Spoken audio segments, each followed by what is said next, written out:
ক্যারিয়ারের কথা ভাবছো সেই ক্যারিয়ারটাকে নষ্ট করার জন্য একটা প্রপোজই যথেষ্ট। তুমি যে স্বপ্ন দেখেছো সেই স্বপ্নটাকে নষ্ট করার জন্য একটি মেয়ের একটি প্রপোজই যথেষ্ট। তুমি যে বাবা মায়ের জন্য কিছু করবে ভেবেছো, সমাজের জন্য কিছু করবে ভেবেছো, একটা মেয়ের প্রপোজই সেটা যথেষ্ট তোমার সেই স্বপ্নকে নস্যাৎ করার জন্য, ধূলিসাৎ করার জন্য, শেষ করার জন্য। আমরা তাহলে কোন দিকে হাঁটছি গো? আমরা কোন দিকে যাচ্ছি? পেছন দিকে যাচ্ছি না সামনের দিকে যাচ্ছি? আমরা তো বলছি পেছন দিকে যাচ্ছি, তাই না? আমরা তো বলছি পেছন দিকে যাচ্ছি। তাহলে আমাদেরকে ঘুরে দাঁড়াবার সময়, ক্লাস 9 এখন ঘুরে দাঁড়াবার সময়, এই সময় আমাদের এগিয়ে যেতে হবে, সামনের দিকে চলে যেতে হবে। আমাদের ভাবলে হবে না আমাদের জন্য সমাজ কী করবে, ভাবলে হবে না আমাদের জন্য দেশ কী করবে, আমার বাপ মা কী করবে, আমার জন্য সরকার কী করবে, এগুলো ভাবলে হবে না। তুমি বরং এটা ভাবো তোমার জন্য সরকার কী করবে, তুমি সরকারের জন্য কী করবে। তুমি বরং এটা ভাবো তুমি তোমার বাপ মায়ের জন্য কী করবে। তুমি বরং এটা ভাবো তুমি সমাজের জন্য, দেশের জন্য, পরিবারের জন্য কী অবদান রাখতে পারবে, এটা ফোকাস করবে বেশি বেশি। না তো আমরা আজকে ছেলেমেয়েরা একটি মেয়ের পিছনে ঘুরতে ঘুরতে একটি অপোজিট, আমরা জানি এই বয়সে অপোজিট লিঙ্গের প্রতি আকর্ষণ এটা স্বাভাবিক ব্যাপার। আমরা জানি এই সময়ে একটি ছেলে একটি মেয়ের প্রতি আকর্ষণ, একটি মেয়ে একটি ছেলের প্রতি আকর্ষণ খুব স্বাভাবিক ব্যাপার। তোমরা এগুলোকে অস্বাভাবিক মনে করো না। যখন তুমি এটাকে অস্বাভাবিক মনে করবা তুমি এটাকে কন্ট্রোল করতে পারবে না, তুমি নিজেকে সংযত করতে পারবে না। তুমি যদি নিজেকে সংযত করতে না পারো তুমি কি সমাজ, তোমার জন্য সমাজ আর কি তোমার কাছ থেকে আশা করতে পারো।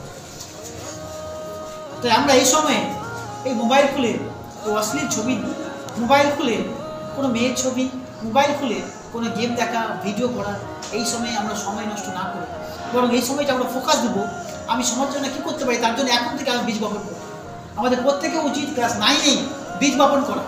তুমি যে স্বপ্ন দেখেছো, তুমি যে ভিশন তৈরি করতে চাইছো, সমাজের জন্য যে উপকারটি করতে চাইছো, বাপ মায়ের মুখে যে হাসি ফোটাতে চাইছো, তার জন্য তুমি এখনই ক্লাস 9-এই বীজ বপন করো যে আমি এরপরে ক্লাস 10-এর পরে আমি MBBS করবো, ক্লাস 10-এর পরে আমি আর্টস নিয়ে পড়বো, নার্সিংয়ে যাব, নাকি কোন দিকে যাবো আমি। ক্লাস 9-এ তোমাকে কিন্তু সিদ্ধান্ত নিতে হবে। এই নবম শ্রেণীটা খুবই ভাইটাল একটা পয়েন্ট। ক্লাস 8 পর্যন্ত যা আছে 9-এ যেই উঠলে this is the turning point. তোমার ক্লাস 9টাই বলে দেবে তুমি কোন দিকে যাবে, কারণ এই সময় চাপ থাকে না। ক্লাস 10-এ কিন্তু চাপ থাকে। ক্লাস 9 একটি মেয়ের প্রস্তাব তুমি পেলে আর সেটাকে তুমি অ্যাকসেপ্ট করলে আর তার সাথে তুমি ভেসে গেলে, তো তুমি মনে রেখো প্রথমে তারা তোমায় হাসাবে, তারপর তোমাকে ফাঁসাবে, শেষে কিন্তু তোমাকে ভাসাবে। বুঝতে পেরেছো কথাটা? তাই তুমি তার হাসিতে না ফেসে, তার ফাঁসাতে না ফেসে বরং তুমি এটা বলো যে আমি ভাসতে চাই না, বলো আমি ভাসতে চাই না, তাই আমি ফাঁসতে চাই না, আর তাই আমি হাসতে চাই না। বুঝতে পেরেছো?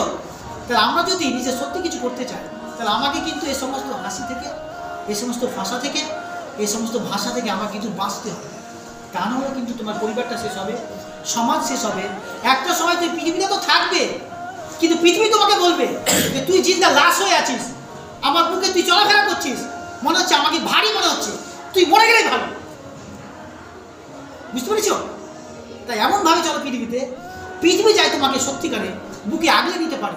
পৃথিবী যাতে বলে সত্যি তুই আমার কাছে ছিলিস, কত পরম সুখে ছিলিস, তুই আজকে যখন চলে যাচ্ছিস আমার ভিতরটা চৌচির হয়ে ফেটে যাচ্ছে।